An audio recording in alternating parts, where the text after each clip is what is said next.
You're pretty. You're all very pretty.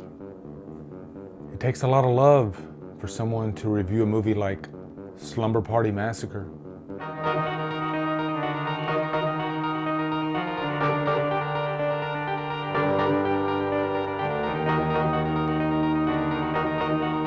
Slumber Party Massacre stars Robin Still, Michelle Michaels, Michael Villela, and is directed by Amy Holden. What's up, guys? Welcome to a brand new slasher 80s review, 80s slasher review.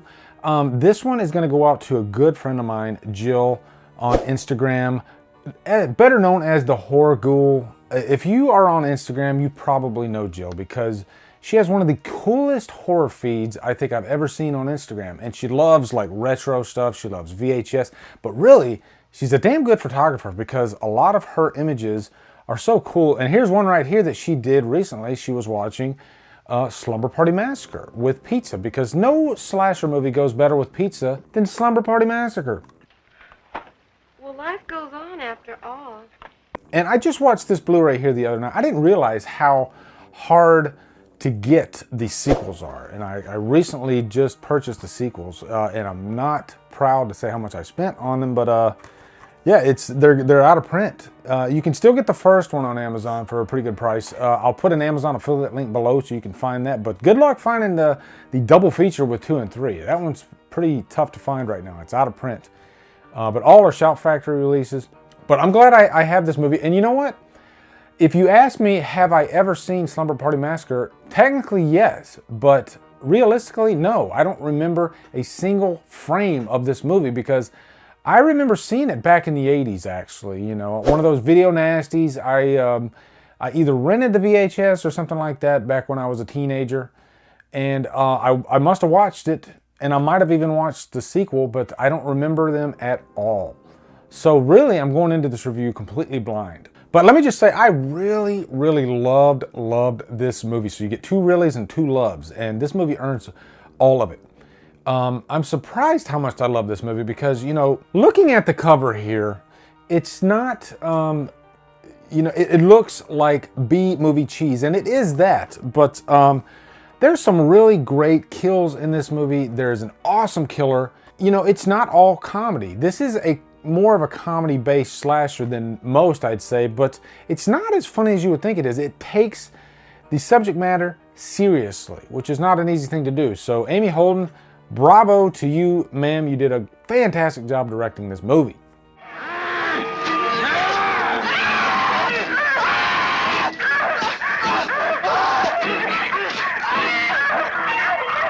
And this is one of those where the only actress that's on the cover is Andrea Honor, I think her name is, the blonde. I believe she's the only one that's actually in the movie. Correct me if I'm wrong, because I know I'll get some actually comments. I swear every day when I go through my comments, because I do that, I go through my comments, I like to comment to you guys, and it never fails. I get an actually comment every single time. And we YouTubers love actually comments. We really do, but not really at all. But I will say that the actress in the back looks very familiar. To me, that looks like the one that was in Friday the 13th Part 4. It might not be her. She was also in Savage Streets. That's who I think it is. So I'll have to do some digging and see if that's who it actually is. But quick plot synopsis. This movie starts off, you have this basketball game that's going on. It's in this high school, this girls' basketball team. Nice layup, Valerie. Teacher's pet. And very quickly we were told that the killer, Russ Thorne, who was convicted in 1969 for the murders of 5 people, he has escaped in the present day, which at this time I believe is 1982. And so this is an older killer, and he is stalking these teenage girls for no reason whatsoever. You know, he's got his drill, that is his weapon of choice, and we will get into that weapon, but that is one of the most effective slasher weapons out there. And it's one of the reasons why I think Slumber Party Massacre lives on. You know, it's got a great weapon. But really, ultimately, this is a basic slasher premise. You have these girls that are having this slumber party at their house, and this character, Russ Thorne, is stalking them. And I will say, this movie, beat by beat, is very similar to John Carpenter's Halloween. And I never realized how much so until I watched it. First off, the town is very Haddonfield-like. You know, you have the sidewalks and the trees. The houses look like Haddonfield houses. And there's not babysitting, but you have a killer that is stalking these girls that are having this slumber party at this house. And pretty much right down to the tone of the movie, it feels like Halloween. Russ Thorn is actually a very competent killer. I never realized that, going into this movie, I thought this was going to be, a straight up comedy slasher. And it does have comedy elements to it, but it doesn't make a joke of the killer Russ Thorn. That's where this movie gets it right so well.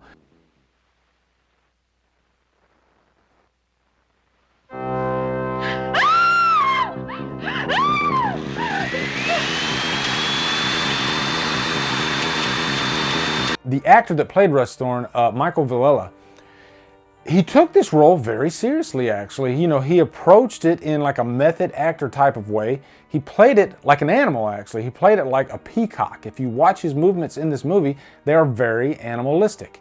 And it just made it easy for him to get into character every time it went on camera. And he actually avoided everybody in this movie off camera, so that when he did get behind the frame, you bought it. It was realistic. The performances that the actresses gave felt real because they were actually afraid of him. And I love that the guy doesn't even utter a word until the very end of the movie, and then what he says is just so creepy, almost like stalkerish.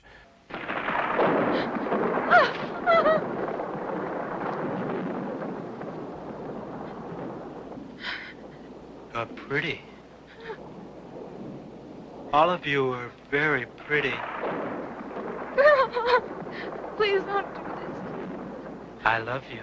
He says, you're pretty, you're very pretty, and I love you. That's some pretty creepy shit to say to somebody before you kill them. And he even says that he loves all his victims. He wouldn't kill them if he didn't love them. And he even collects his victims and puts them in the trunk of his car. Very sadistic guy, actually.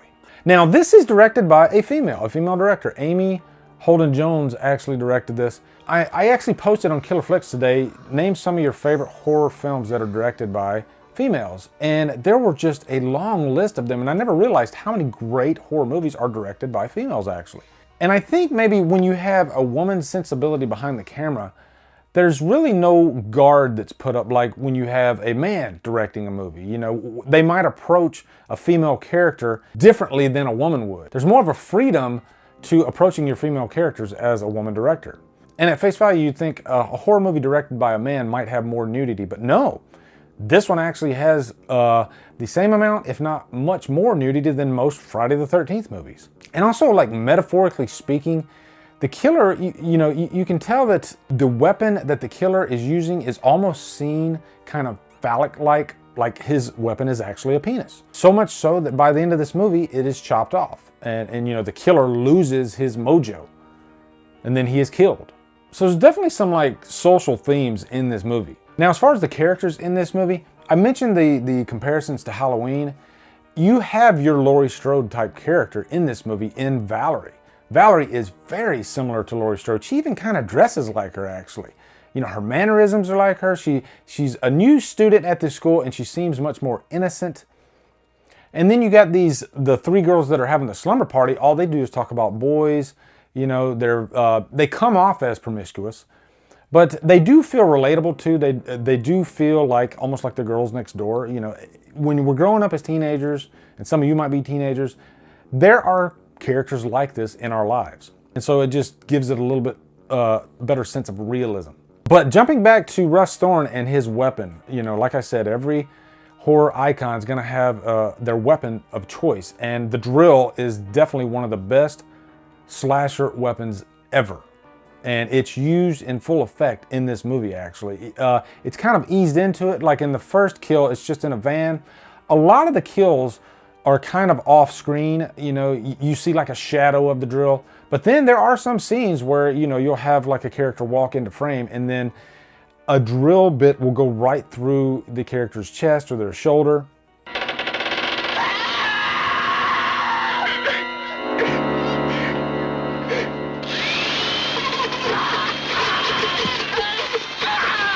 There's some really bloody scenes in this, actually. And then you got that great performance by Michael Villela behind that drill.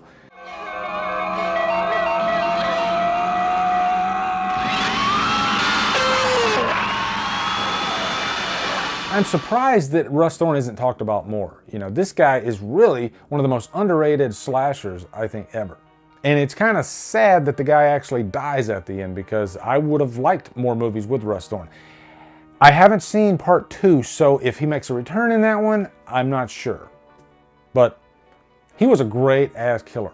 Now, judging by the poster on part 2, it looks like the fun is really ratcheted up.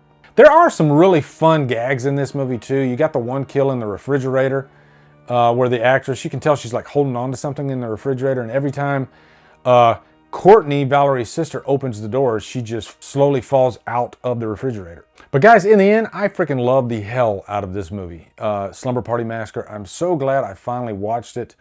And if you haven't seen Slumber Party Massacre, definitely check it out.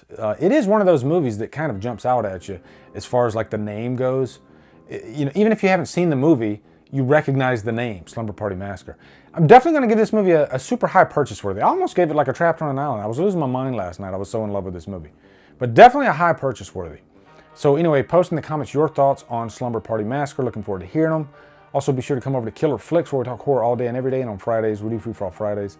If you like what I'm doing, hit that subscribe button. I'd really appreciate it. Anyway, guys, thank you so much for watching. Have a great day, and Drumdum out.